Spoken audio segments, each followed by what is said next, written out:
एक समय की बात है, एक घर में कांता नाम की सास रहती थी और उसकी बहू प्रीति रहती थी।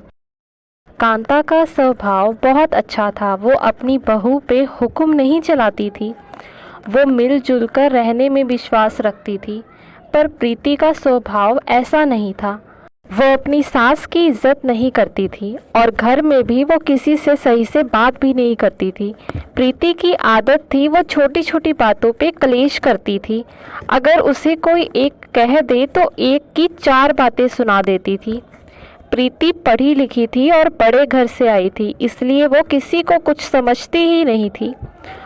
उसका पति भी उसके आगे कुछ नहीं कहता था। अरे ये क्या, रसोई में बर्तन ऐसे ही पड़े हैं, बहू ने बर्तन धोए नहीं। बहू से कहती हूँ कि बर्तन धो दे, मक्खियाँ लग रही है बर्तन में।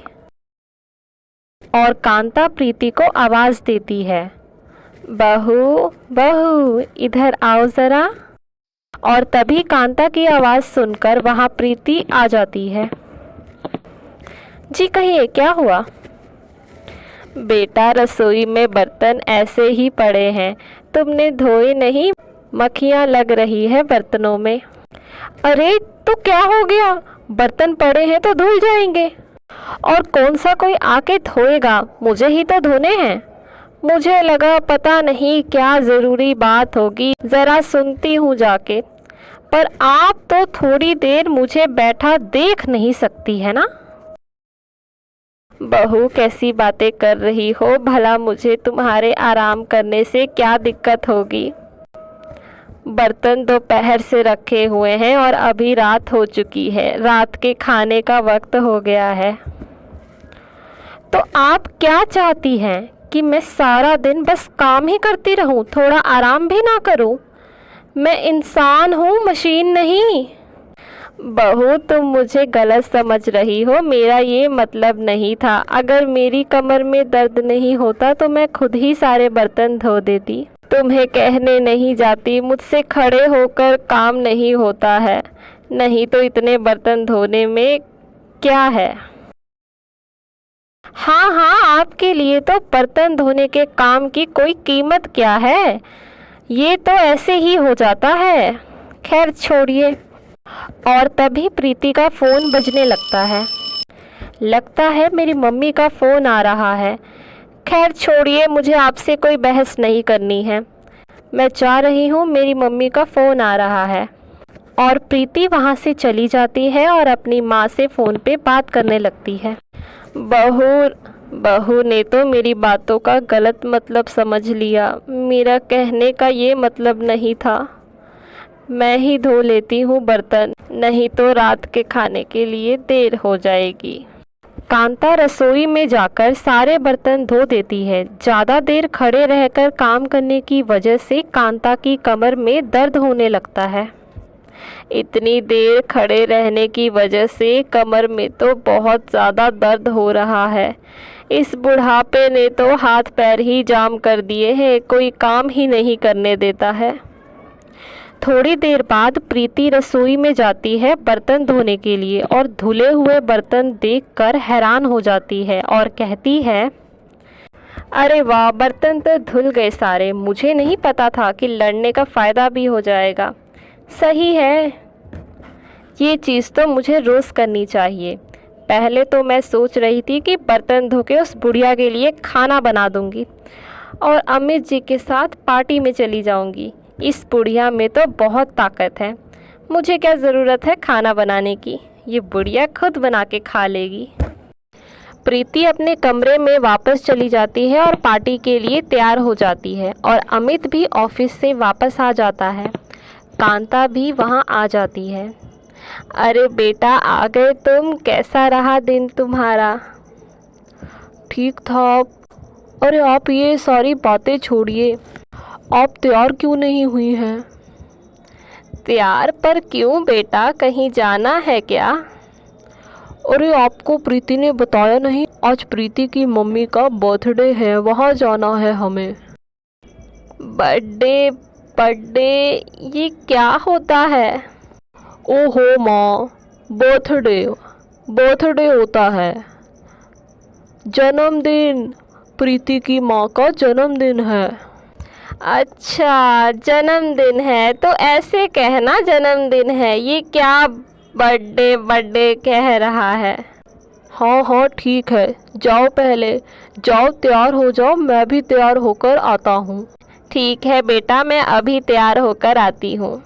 कांता अपने कमरे में तैयार होने के लिए चली जाती है और अमित भी अपने कमरे में तैयार होने के लिए चला जाता है। तुम तैयार हो गई? क्या बात है, बहुत सुंदर लग रही हो। सच अच्छी लग रही हूँ मैं। वैसे तो मैं हूँ ही इतनी सुंदर, अच्छी तो क्यों नहीं लगूंगी। वो तो है। अच्छा सुनिए, मैंने आपके लिए कपड़े निकाल दिए हैं, आप तैयार हो जाइए। मैं कल ही मॉल से लेकर आई थी आपके लिए और मेरे लिए। वो तो ठीक है, पर तुम माँ के लिए भी नए कपड़े लेकर आई हो ना, माँ को दे दिए ना तुमने। पर माँ के लिए नए कपड़े क्यों लाने थे। वो भी तो जाएंगी ना हमारे साथ, तो क्या पुराने कपड़े में जाएंगी क्या? तुम्हें किसने कहा वो हमारे साथ पार्टी में जाएंगी। क्यों, वो क्यों नहीं जाएंगी, वो हमारी माँ है और मैंने तो उन्हें तैयार होने के लिए भी कह दिया है। प्रीति को अमित की बातें सुनकर बहुत गुस्सा आता है और वो कहती है, आपने किससे पूछकर उन्हें हमारे साथ चलने के लिए कहा। मुझे लगा तुमने उन्हें कहा होगा चलने के लिए, और उन्हें कैसा लगेगा अगर हम उन्हें छोड़कर जाएंगे, और मैंने तो उन्हें तैयार होने के लिए भी कह दिया है। वो सब मुझे नहीं पता, पर अगर वो हमारे साथ गई तो मैं नहीं जाऊंगी। उन्हें तो सही से बात तक करनी नहीं आती। वहाँ पे सबके सामने मेरी इंसल्ट होगी और वो मुझे बर्दाश्त नहीं है। प्रीति ये सब ठीक नहीं है, मैं माँ को मना कैसे करूँगा, उन्हें बहुत बुरा लगेगा। वो सब मुझे नहीं पता, आप उन्हें मना कर दीजिए। अमित प्रीति की बातों से दुखी होता है और कहता है, एक काम करो, तुम अकेली चली जाओ, मैं नहीं जाऊँगा। प्रीति को पता था अमित को कैसे मनाना है और वो कहती है, अगर आप नहीं जाएंगे तो मैं सबको क्या कहूँगी, और आपको नौकरी इतनी बड़ी कंपनी में मेरे पापा की सिफारिश से ही लगी है। अगर साथ नहीं जाएंगे तो मैं सबको क्या कहूँगी। आपके बॉस भी आए होंगे, वो क्या सोचेंगे बताइए। अमित को ना चाहते हुए भी पार्टी में जाने के लिए हाँ करनी पड़ती है और दोनों तैयार होकर बाहर जाते हैं। वहाँ पे कांता पहले से तैयार होकर बैठी होती है और अमित को कहती है, बेटा ये साड़ी कैसी लग रही है, अच्छी लग रही है ना। पता है तुझे, तेरे पिताजी ने मुझे तेरे जन्म होने की खुशी में ये साड़ी दी थी, मैंने अभी तक संभाल कर रखी है। क्यों बहू, अच्छी लग रही हूँ ना। अमित बहुत ही भारी मन से कांता को कहता है, माँ वो पार्टी में सिर्फ हम दोनों ही जा रहे हैं, आप नहीं। कांता को ये सुनकर सदमा लगता है। क्या क्या क्या हुआ बेटा, साड़ी नहीं अच्छी लग रही है क्या। मैं भी अभी आती हूँ बदल कर।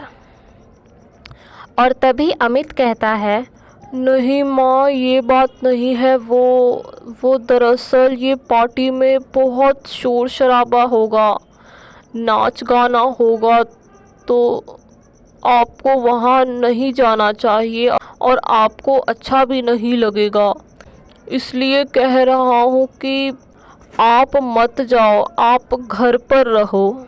माँ जी ये पार्टी में बहुत बड़े बड़े लोग आएंगे, आपको उनकी बातें समझ नहीं आएंगी। अगर आपको उनकी बातों का जवाब नहीं देना आया तो आपको ही बुरा लगेगा। हम तो आपकी भलाई के लिए ही कह रहे हैं। कांता मन ही मन दुखी होती है और कहती है, तुम लोग ठीक ही कह रहे हो, मेरा वहाँ क्या काम है, तुम दोनों जाओ, हाँ जाओ। और तभी प्रीति कहती है, माँ जी आप अपने लिए खाना बना लीजिएगा, हम लेकर नहीं आएंगे, अच्छा नहीं लगता ऐसे खाना लेकर आना। हाँ ठीक है बहू, मैं खाना बना लूँगी। अमित और प्रीति वहाँ से चले जाते हैं। क्या मैं इस लायक भी नहीं हूँ वो मुझे लेकर जाए? उन्हें मुझे ले जाने में शर्म आती है। और कांता रोने लगती है।